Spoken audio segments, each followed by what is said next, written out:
Ladies and gentlemen, welcome back to the channel. Keith here from Commander Hoops Celtic. If this is your first time coming across the channel, if you could subscribe, thumbs up or a comment below would be appreciated. The 11-12 tour jersey, what a cracker, absolute cracker. Some bad memories in it is Aguirre breaking his leg and losing the League Cup final, which I was at against Killy. But let's talk about four players.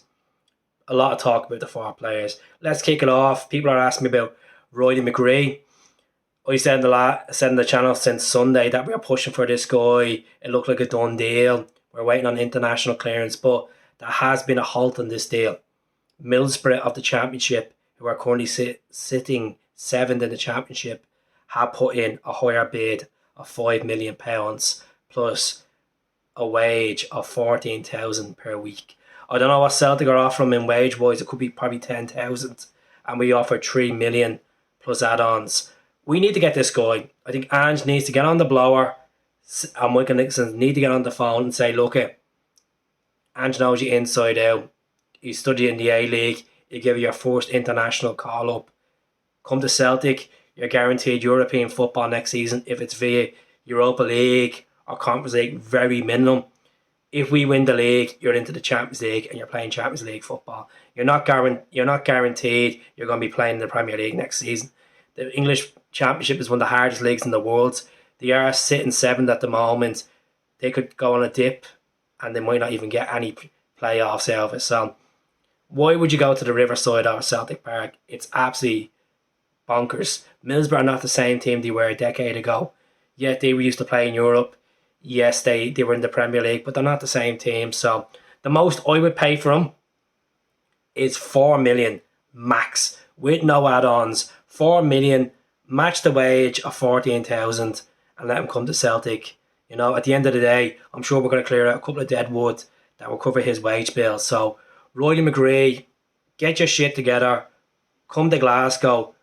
Forget about Teesside. At the end of the day, they're not an ambitious club as they once were. Middlesbrough, definitely not. Look at Paddy Robbins was playing there last season. They didn't really work out for him. They sacked Neil Warnock at the start of the season as well. So, let's see what happens. Oruhoghide, a right back that we got from Sheffield Wednesday in the summer. He's been linked to a couple of moves, loan moves. First of all, Morecambe in League One in England.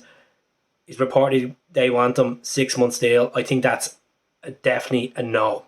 Don't go there. You know, Morecambe have no ambitions as well. Look, they want to probably try to get into the Championship one day, but definitely not Morecambe. The other talk is Dundee FC are looking to get him. They're fighting for their lives at the moment down the bottom in the relegation playoff zone. If we can send them on loan there for 6 months, it will give the negotiations for Celtic to say, tell you what, we're doing a deal for you. If you do a deal for us and keep Lee Griffiths to the end of the season, you can have Oruhoghide for your 6 month loan deal. It's clear that Celtic don't want Griffiths back in January, and I don't think they want them back in full stop. I've had many a talk about Lee Griffiths. I don't think he has a future at the club. He doesn't look fit as he used to be. He's only scored 2 goals this season in 14 games, and they were both against Aberdeen. One of them was a cracker, but Lee Griffiths' ship has sailed. For the Celtic fans out there that believe that he still has a chance at this club, you are absolutely twisted in his head.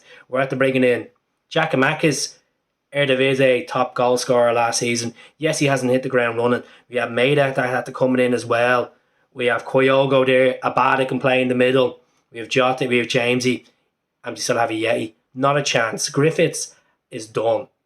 8 years at the club. He was a January signing back in 2014, and he was a good player for us. But 3 years of not consistent. He's not been consistent. He had spells. He played with Edward when we won 9 in a row, and he's got a hat-trick against St Mirren, but them days are well sailed. 2 years later, and he can't even get a couple of games for Dundee FC. So I think it's time Lee moves on. I wish Lee the very best. I'm not trying to be harsh. I'm looking at the bigger picture. We have better quality there. And if he's not fully fit and he's not scoring goals the way he should have been scoring for Dundee, maybe on 10 goals by now, no, I don't want him back. No thanks. Definitely no thanks. So if Oruhoghide goes the other way, I think it'd be a bit good for Oruhoghide. But one thing I want out of the deal is if we get a couple of injuries to Ralston and Jovanovic, we should have the option to call him back at any time. that should be the option there with the Oruhoghide deal. The next one is a guy called Kenduchi. Ahmad Kenduchi. He's an Algerian winger, 22 years of age, plays in the Algerian league. He's 5'11". He's only represented Algeria once. He'd even get picked for the African Cup of Nations. Reportedly, we're looking at this guy. We actually got in touch with a former Rangers player, Mcgree, who was Algerian, asked him what's his style of play. He can play defensive midfield, attacking midfield, and on the left. So I think they're looking at this as a kind of last minute. If we don't get Mcgree, they're going to go after this Algerian. Out straight, I looked at YouTube videos of him. Not impressive. Not impressed with it. I don't think we should go for him. I'd rather see us go for a guy Hedi, the Iranian guy. Now, there's rumours coming out now saying that the club that he's in, he plays for Shabab Al Hayal, United Arab Emirates. They don't want to sell him. His contract is up in 2023. They don't want to sell him. So we're looking at this guy, Kenduchi. Doesn't impress me. Does not impress me. I think if we were going to look at a bigger picture here, I'd rather go for someone that's more established in the league. I'd rather go for Hedges. Blackburn Rovers went in for 150,000 for Aberdeen's Hedges. I take Hedges over this guy.